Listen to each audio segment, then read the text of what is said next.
에레미야 23장 9절에서 22절. 해외여행지 중에 괌섬이 있습니다. 괌섬의 그 관광 코스 중에 요코이 동굴이 있죠. 요코이 동굴은 미국과 일본이 태평양 전쟁을 할 때 일본 군인 중에 요코이라고 하는 병사가 있었습니다. 치열한 전투 중에 그는 낙오자가 되었죠.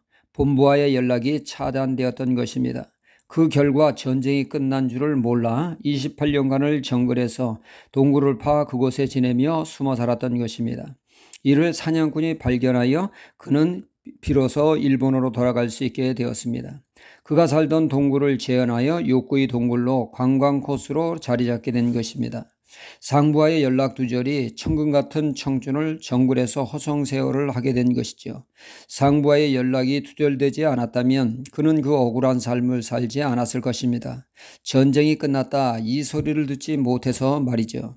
신앙생활도 본부와의 원활한 소통이 있느냐 없느냐에 따라 참 선지자가 되고 거짓 선지자가 되기도 합니다. 오늘 말씀 18절에 누가 여호와의 회의에 참여하여 그 말을 알아들었으며 누가 귀를 기울여 그 말을 들었느냐 말씀하고 있습니다. 기업이나 단체나 회의를 통하여 의사교환을 하고 나아갈 방향과 전략을 짜고 서로 공유하게 됩니다. 그 회의 결정에 따라 일사불란하게 움직여 그것을 이루게 됩니다. 하나님의 나라, 하나님의 일도 이와 같습니다. 여호와의 회의를 통하여 하나님의 뜻을 알고 그 뜻을 이루기 위하여 각자 맡겨진 사명에 충실한 삶을 사는 것이다 이 얘기죠. 여기서 여호와의 회의란 뜻은 하나님과의 친밀한 교제를 뜻하며 하나님의 뜻을 말씀을 받는 것을 뜻합니다. 그러니까 여호와의 회의에 참석한 신앙은 하나님의 말씀을 잘 이해하고 그 말씀에 입각한 삶을 살게 된다는 것이죠. 모세는 하나님의 산 호렙에서 40일간 있으면서 여호와를 대면하는 여호와 회의에 참석하게 되죠. 여호와의 만남을 통하여 그는 십계명이라고 하는 귀한 하나님의 말씀을 받게 되었습니다. 신약의 세례 요한이 있습니다. 그는 메시아 예수 그리스도를 증거하는 사명을 가지고 예수님보다 앞서 이 세상에 태어났습니다. 그는 여호와의 회의를 통하여 예수님이 누구신지를 명확히 깨닫게 됩니다. 그는 하나님과의 깊은 교제를 통하여 여호와의 회의를 통하여 계시를 받음으로 비로소 메시아가 누구인지를 알고 전하게 된 것입니다. 요한복음 1장 29절로 34절에 그는 고백하기를 이튿날 요한이 예수께서 자기에게 나오심을 보고 가로되 보라 세상죄를 지고 가는 하나님의 어린 양이로다. 내가 전에 말하기를 내 뒤에 오는 사람이 있는데 나보다 앞선 것은 그가 나보다 먼저 계심이라 한 것이 이 사람을 가리킴이라. 나도 그를 알지 못하였으나 내게 와서 물로 세례를 주는 것을 그를 이스라엘에게 나타내려 함이라 하니라. 요한이 또 증거하여 가로되 내가 보매 성령이 비둘기같이 하늘로서 내려와 그의 위에 머물렀더라. 나도 그를 알지 못하였으나 나를 보내어 물로 세례를 주라 하신 그이가 나에게 말씀하시되 성령이 내려서 누구 위에든지 머무는 것을 보거든 그가 곧 성령으로 세례를 주는 이인 줄 알라 하셨기에 내가 보고 그가 하나님의 아들이심을 증거하였노라 하니라.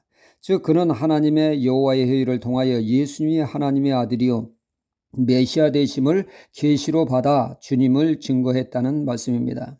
나는 새하고 주님은 흥하여야 하리라 말씀이죠. 여호와의 회의를 통하여 늘 하나님을 대면하며 교제하고 그분의 지시를 받는 사람이 참 선지자라는 것입니다. 반대로 거짓 선지자는 하나님과의 진정한 교통이 차단된 사람입니다. 그들은 하나님을 모르고 하나님의 뜻 또한 모릅니다. 인격적으로 하나님과의 만남이 없고 더더욱 하나님의 뜻도 모른다는 얘기죠. 사무엘 상에 보면 엘리 제사장의 두 아들 홈니와 비느하스 제사장이 나옵니다. 그들은 여호와를 모르는 자라고 성경은 말씀하고 있죠. 말이 제사장이지 하나님과의 인격적인 만남이 없어 하나님을 모르는 자였다는 것입니다.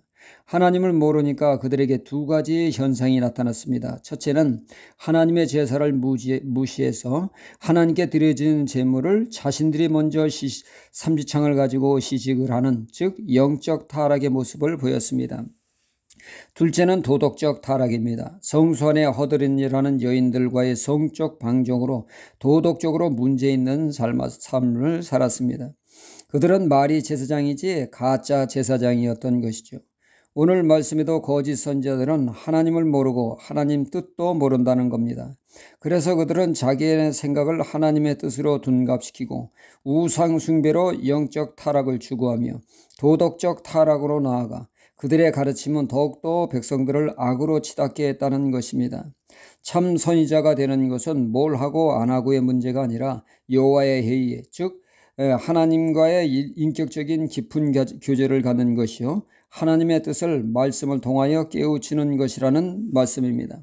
오늘도 이 말씀에 따라 하나님의 뜻을 추구하는 진정한 크리스천의 삶을 살아야겠습니다. 할렐루야.